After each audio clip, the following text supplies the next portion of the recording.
Halo sahabat suara, balik lagi di Ngorbit, ngobrol bareng bintang tamu. Pop pop pop pop pop pop julep pop pop pop pop pop julep pop pop pop pop pop julep pop pop pop pop pop pop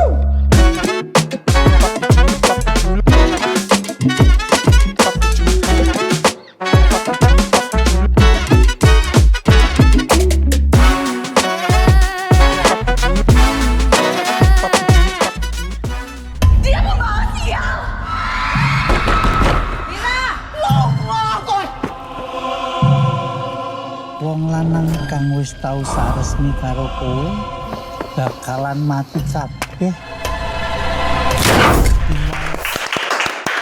Aku Kelly, dan sekarang aku nggak sendiri nih, aku lagi bareng teman-teman dari film perempuan Pembawa Sial.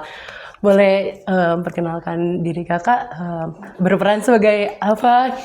Santai, relax, tenang aja. santai aja, Cinta. santai. Mungkin kak berperan sebagai apa di film ini kak? Boleh ceritain dikit ke teman-teman suara? Oke, mana siapa dulu? Dari Yang paling cantik. ya, Yang paling cantik dari ya. saya ya, Paling biasa. cantik ya. Perkenalkan, nama saya Ben Bening, saya berperan sebagai Aryo di film perempuan Pembawa Sial. Iya kan, cuma itu doang kan? Iya, itu doang. Saya ada perempuan Pembawa Sial sebagai Aryo, yaitu. Halo, aku Aura Karisma, berperan sebagai Laksmi di film Perempuan Pembawa Sial. Kenapa ngikutin ya? Biasa. Aura bro. Oh, Saya. Oke, halo, aku Clara Bernadette, berperan sebagai Putih. Itu adik tirinya Mirah yang diperankan sama Rehanun di film Perempuan Pembawa Sial. Oke. Boleh spill dikit nggak sih kak sinopsis dari cerita film ini? Oke, jadi Aura tadi udah kita brief ya. Silakan Aura. Gimana Aura? Film ini tuh bercerita tentang adik kakak. Jadi Mira itu punya adik tiri dan Mira itu selalu dihantui. Kenapa dihantui? Nonton aja filmnya. Iya. Oke. Iya benar. briefingnya Aku gitu akan aja, nambahin Boy. sedikit ya. Jadi Mira itu adalah seorang perempuan yang menjalani kutukan ya. Mengalami kesialan-kesialan. Dia itu kenapa judulnya Perempuan Pembawa Sial. Dan kita akan mengikuti perjalanan hidup Mira menjalani kesialan-kesialan itu. Dan dari manakah kesialan itu? Kita nggak bisa ngomong karena itu ada di filmnya. Nanti spoiler. Gitu. Oh, selama proses syuting nih kak, ada nggak sih kayak cerita unik gitu dalam membangun karakter dan chemistry sama sesama pemain, sama aktor? Kalau dari aku sih di sini itu kita selama proses reading kita ada didampingi sama coach acting yaitu Mas Rukman Rosadi, Mas Rosa. Jadi kalau menurut aku ini pengalaman pertama aku untuk di coaching sama Mas Rosa. Menurut aku pendekatannya sendiri lumayan sangat unik karena waktu itu kita dikasih workshop. Judul workshopnya itu workshop berjalan sebenarnya, workshop jalan. Gimana cara kita mengetahui cara jalan karakter kita gitu. Dan di situ sebelum masuk ke karakter kita disuruh jalan gitu bolak-balik untuk menyadari cara jalan kita pribadi sebenarnya. Aku di si Clara ini berjalan pada umumnya itu seperti apa sehari-hari gitu. Akhirnya di situ aku banyak menyadari bahwa kayak selama ini aku jalan itu mungkin condong kitanya bahu kanannya terlalu miring ke sini. Terus ternyata selama ini aku nggak begitu napak full tapak gitu kalau lagi jalan gitu. Mungkin lebih cenderung ke kanan atau lebih cenderung lebih cepat berjalannya gitu. Dan dari situ akhirnya dari proses penyadaran berjalan Clara ini akhirnya disuruh mencari cara jalannya karakter Putih gitu.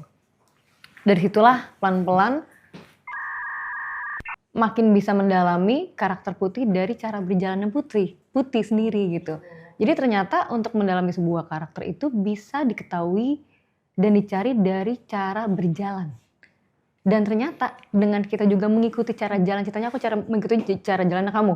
Aku jadi bisa mengetahui karakter kamu. Oh begitu, dari cara jalan aja Cara udah jalan bisa. aja bisa kelihatan sifat dan karakter seseorang tuh seperti apa. Oh gitu.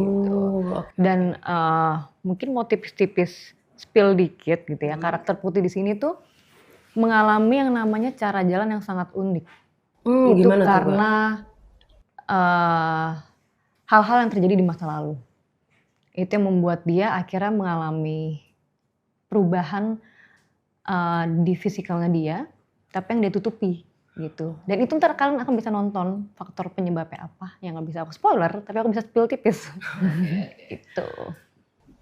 Kalau mungkin Arika aja ada cerita sedikit tentang pendalaman. Kalau Lasmi itu aku menganalisis karakternya itu bukan dari manusia lain, tapi dari gerakan, dari warna, terus juga dari suhu, gimana dia bergerak, karena dia kan akan selalu menghantui Mirah. Dan kita tuh ingin membangun karakter si Lasmi ini nggak aneh, tapi creepy, tapi juga tidak mau terlalu, pasti Kak kalau banyak gitu. Apanya? Udah banyak yang make, jadi kayak kita nggak mau kayak gitu. Nggak mau mengikuti. Stereotype. Stereotype gitu. Gak mau mainstream gitu Iya, nggak mau mainstream. Tiba-tiba masuk Oke, udah balik lagi. Nggak mau mainstream gitu. Jadi kita benar-benar membentuk itu sama Mas Rosa. Dan lumayan sih, fisik tuh benar-benar diuji gitu di sini. Iya. Gitu. Kalau dari kakaknya? Masih kemasukan lagi ya? Masuk ke bawah. Apa perlu dirugikan bentar lagi? Kalau saya sebenarnya lebih ke ya sama kayak apa yang dibilang sama Clara tadi, karena kebetulan kami satu guru, sama-sama diajarkan oleh Mas Rukman Rosadi, jadi memang cari cara jalannya, tapi mungkin lebih ke nyari sejarah karakternya dulu gitu. Ketika karakternya sudah punya sejarah, terus saya ngelakuin satu metode namanya yang saya rancang namanya retelling story. Jadi retelling story itu satu metode di mana aku bikin sejarah karakternya sedetail mungkin, terus aku menceritakan sejarah karakternya berulang kali sebagai karakternya, sampai ada, kalau di retelling story ada istilahnya loker ingatan karakter. Kita jadi punya loker sejarah karakter. Dan itu yang ketika di adegan, ingatan itu yang akan kupakai untuk memainkan karakter, bukan ingatanku secara personal gitu. Jadi ada ruang antara ruang karakter sama ruangku gitu. Nah, itu cukup membantu. Oke. Sebenarnya kalau boleh cerita sedikit nih Kak, kemarin kan aku nonton trailernya dan gimana ya, cukup takut gitu sampai aku minta adik aku untuk tidur bareng aku, padahal tuh cuman di bawah 1 menit gitu. Nah, kalau misalnya dari kakak-kakak sendiri, ada nggak sih Kak cerita-cerita mistis selama proses syuting? Cerita mistis, ngeliat Mas Aryo sih. Iya, tiba-tiba saya kerasukan bau lawean nih kalau tadi. Kayak gitu. Enggak gitu ya. Saya bahu kiri kan, kamu bahu kanan. Iya benar. Ada nggak cerita itu? Tanyain tuh. Cerita horor. Ada nggak? Ada horor, cerita horornya ada. Soalnya bahu kiri kan istirahat. Iya, benar. Ada cerita horor. Ada nggak? Nggak, cerita horor, bukan horor sih, tapi lebih ke merinding kali ya, karena jadi itu padahal siang-siang. Lu ditiup Benny ya, lehernya. Gitu ya. Benny lagi yang niup. Kapan sih? Ben Activity. Coy, enggak ya. Dia nggak kerasa kayak dia nggak sadar. Jangan on. Terus jadi aku waktu itu syuting sama Eyang di Dinini Towo. Dan memang setnya tuh di kayak rumah tua gitu, tapi pernah siang-siang, cuman kayak auranya memang auranya memang dibuat apa ya? Lembab gitu ya. Lembab, terus juga gelap, tapi ada sinar masuk. Jadi agak lumayan Kerasa serem ya, mistisnya kerasa, gitu ya. iya. Jadi kayak auranya tuh nggak nyaman gitu di situ. Dan kebetulan kan aku udah full set ya, jadi bener-bener yang oke, let's go do this. Tapi gimana caranya juga aku tidak boleh kosong di pikirannya, karena kalau enggak kan ntar tiba-tiba kemasukan atau ketempelan, kita nggak tahu gitu. Mungkin itu jadi ini juga nggak sih Kak, tantangan terunik untuk, atau ada lagi tantangan bagi kakak dalam tantangannya sih berusaha untuk tidak terhanyutkan sama mantranya Eyang ya. Berarti Kak percaya mantranya itu sendiri ada? Atau memang ada? Mantra itu memang ada. Sebenarnya aku sempat nanya sih, maksudnya mantra yang sempat masuk di trailer gitu ya, itu mantra apa sih gitu? Kok bener-bener dapat secara vibes-nya, feel-nya itu kok merasuk banget gitu. Tapi dari Didi Nitowonya juga sendiri ngomong ya sebenarnya emang is a mantra tapi ya good mantra aja gitu. Tapi karena ini film horor jadinya vibes-nya tuh sangat berbeda jadinya gitu. Ya mungkin untuk menghindari kerasukan juga ya Kak. Jadi Iya kita nggak ada yang mau ya. iya bener-bener. Iya itu. Nah kan konsep dari film ini tuh perempuan yang terkutuk dan selalu terbawa oleh sial gitu ya. Kak ada cerita nggak sih Kak kayak mungkin aduh kok aku selalu ngerasa diikuti kesialan gitu. Aku kayak misalnya hari ini aduh kenapa ya hari ini kehujanan gitu. Mungkin kan itu kan ada kesialan sendiri nggak sih? Karena aku sih dulu ya, dulu sebelum cukup zen hidupku, aku ngerasa setiap hari kesial terus aku.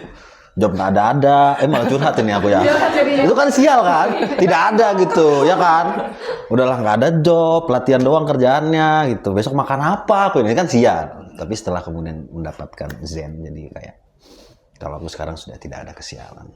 Iya. Tapi mas aku kita unik sih karena kita tuh hidup dalam culture Indonesia yang penuh dengan mitos-mitos ya. Gitu mau mitos yang diceritain dari zaman kecil sampai sekarang pun mungkin kalau kita percayain itu menjadi sebuah suges dalam pikiran dan hidup kita gitu. Tapi kalau yang namanya kesialan, namanya juga kehidupan ya. Kayaknya nggak ada yang lancar-lancar aja. Yang penting kalau tiba-tiba dapat kesialan, mungkin jangan langsung mempercayai itu sebagai sebuah kesialan kali ya. Tapi kayak mungkin bisa ambil itu sebagai pembelajaran. Bener Kak, Positif luar banget biasa. ya, Kakak ini. Bijaksana sekali, bijaksana. Bener. Pembelajaran kayak oke aku belajar akan lebih baik lagi gitu. Atau nggak kayak kitanya ada hujan nih gitu.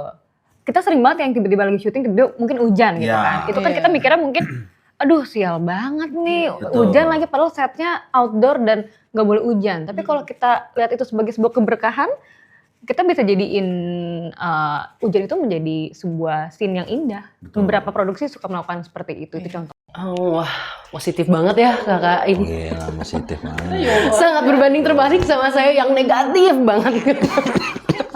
Nggak apa-apa, Dek. Bakal ada ininya momennya Iya, ya. akan ada momennya nanti. Oke, Kita semua akan begitu. Iya, bener. Oke, nah setahu aku tuh ini bukan pertama kalinya kakak ikut dalam film horor ya, setahu aku. Yang mana nih? Karena yang mana? Tiga-tiganya nggak sih? Tiga-tiganya. Aku kalau nggak salah. Iya, Bener ya? Iya, ada saya ya. Ini film horor pertamamu ya? Syutingnya pertama, tapi tayangnya yang kedua. Oh. Tapi horor pertama. Horor pertama. Nah ini horor pertama buat dia. Kalau aku memang sudah beberapa kali. Iya. Nah ini ada yang spesial nggak sih dari perempuan pembawa sial gitu? Apa yang membuat ini berbeda dari yang sebelum-sebelumnya? Kalau kamu mungkin gak ada komparasi jadi Iya, ya. tapi Dia kan ada aku nonton komparasi. horor kali ya. Aku tuh suka film-film thriller yang berpikir gitu. Jadi aku ngerasa film perempuan pembawa sial ini juga punya cerita yang menarik. Kita juga bisa berteori setelah nonton, bisa berdebat juga. Jadi aku rasa ini benar-benar yang aku juga happy dan honor aja gitu untuk jadi bagian dari filmnya gitu sih. Kalau aku memang dari awal pas tahu pemainnya Kak Hanun, aku ngefans sama dia. Jadi pas aku tahu pemainnya dia dan aku jadi adik tiri dia, itu yang salah satu reason aku kenapa aku ngambil project ini juga gitu. Terus habis itu kalau kedua, aku memang pengen banget berkolaborasi sama Mas Nugro sih dari dulu. Jadi pas dikasih kesempatan ini, akhirnya ya ibaratnya kayak golden ticket aja gitu aku dapet kesempatan ini. Plus nanti kalau kalian nonton, aku membawakan karakter yang berbeda dari yang sebelum-sebelumnya sih gitu. Karena di sini aku diberikan kesempatan untuk mengeksplor karakter yang biasanya aku mainkan di film lain. Nah itu aku nggak bisa kasih tahu tuh seperti apa. Tapi cerita film perempuan pembawa sial ini tuh kurang lebih kita membawa tentang legenda bawang merah bawang putih. Oh ya, aku kemarin sempat lihat tuh Kak, gimana sih Kak adaptasinya kepada film ini mungkin? Maaf tiba-tiba ya.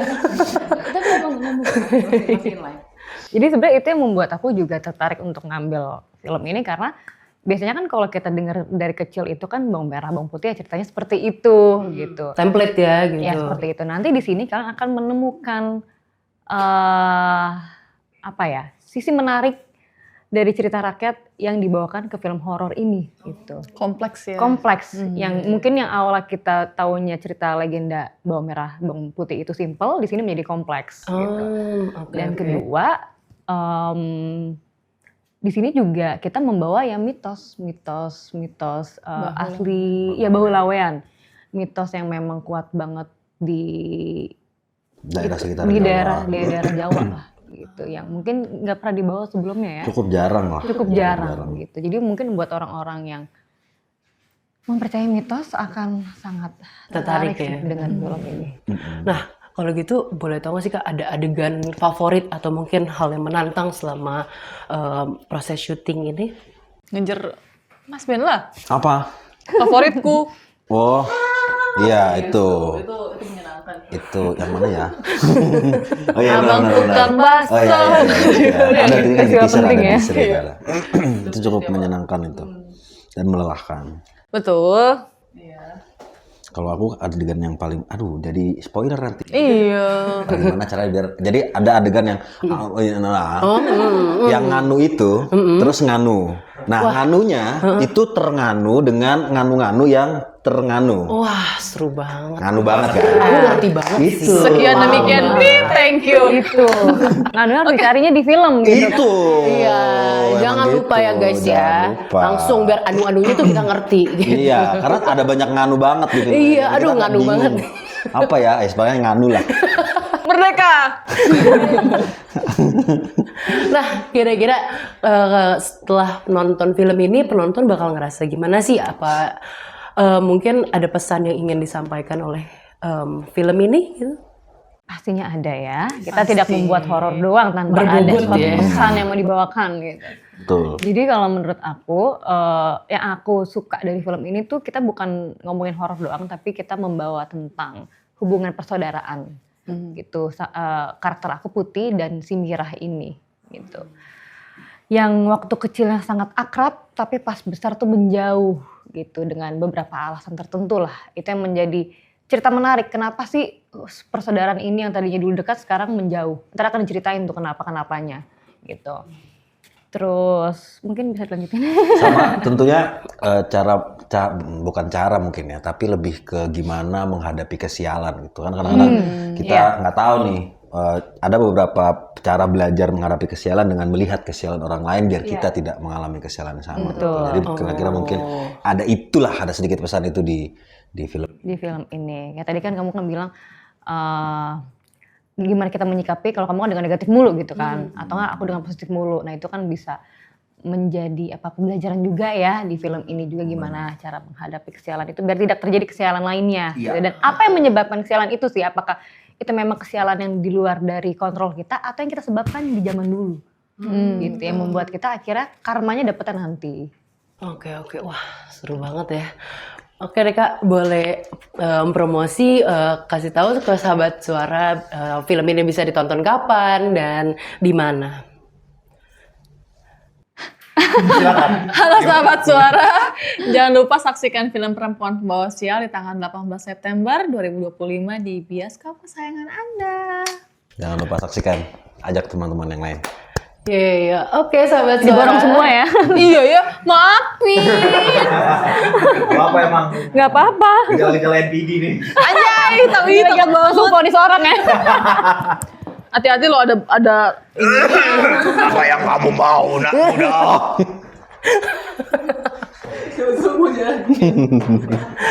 Oke deh sahabat suara, sampai jumpa di Ngorbit selanjutnya. Yeay. Sampai jumpa.